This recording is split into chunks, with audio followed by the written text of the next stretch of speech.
আমরা খুবই কৃতজ্ঞ দর্শকদের কাছে। এই যে অল্প সময়ের কথাটা বললেন, একটু আগে উজ্জ্বল ভাই বলছিল যে আমরা যখন সিনেমাটা দেখেছি, যখন আসলে আমাদের সিনেমা ছাড়পত্র পেয়েছে, তখনই উজ্জ্বল ভাই আমাদেরকে ডাক দিয়েছিল যে সিনেমাটা দেখি। তো সিনেমা দেখে আমরা প্রত্যেকে, আমরা তিনজন আসলে দেখেছি। আমরা দুজন আগে দেখেছি, বাসার আমাদের সঙ্গে আবার পরে আরেকবার দেখেছে, জয়েন করেছে। আমাদের একযোগে আমরা একটা কথা বলছি যে উজ্জ্বল ভাই এই ঈদেই রিলিজ দিতে হবে, কোনো কথাবার্তা ছাড়া। এবং উজ্জ্বল ভাইও আমাদের এক্সাইটমেন্টে উনিও এক্সাইটেড হয়ে গেল। আমাদের একটা বড় চ্যালেঞ্জ ছিল যে আমরা মাত্র, আমাদের হাতে 2 সপ্তাহ ছিল, আমরা কিন্তু খুব বেশি আগে দেখি না। আমার মনে হয় মে মাসের 10-11 তারিখে আমরা আমাদের এই সিনেমাটা দেখেছিলাম, তাই না? খুব এই মাসেই।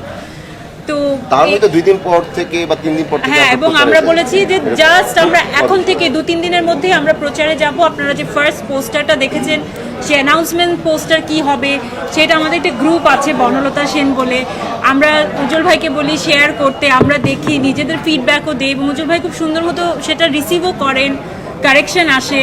তো আমরা সবাই একটা সম্মিলিত, আমাদের একটা মানে প্রচেষ্টা ছিল যে এই সিনেমার প্রমোশনে আমরা সবাই যার যার জায়গা থেকে কন্ট্রিবিউট করি।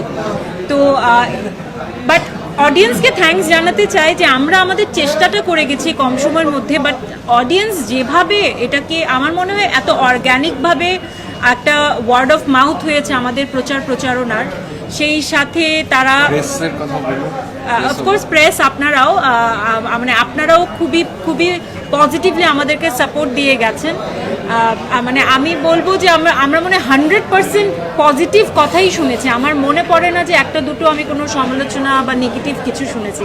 So thank you so much, আপনারা যারা যারা এখানে আছেন আমাদেরকে সাপোর্ট দিয়েছেন, সেই সাথে অডিয়েন্স যারা আমাদের প্রমোশন দেখে অনেক বেশি খুশি হয়েছেন। আশা করি আজকে তো রেজাল্ট দিচ্ছে, সিনেমা হলে সিনেমা চলে আসছে, রেজাল্টটা ভালো হবে, ওনারা ভালোভাবে এনজয় করবেন এবং ভালো কিছুই বলবেন।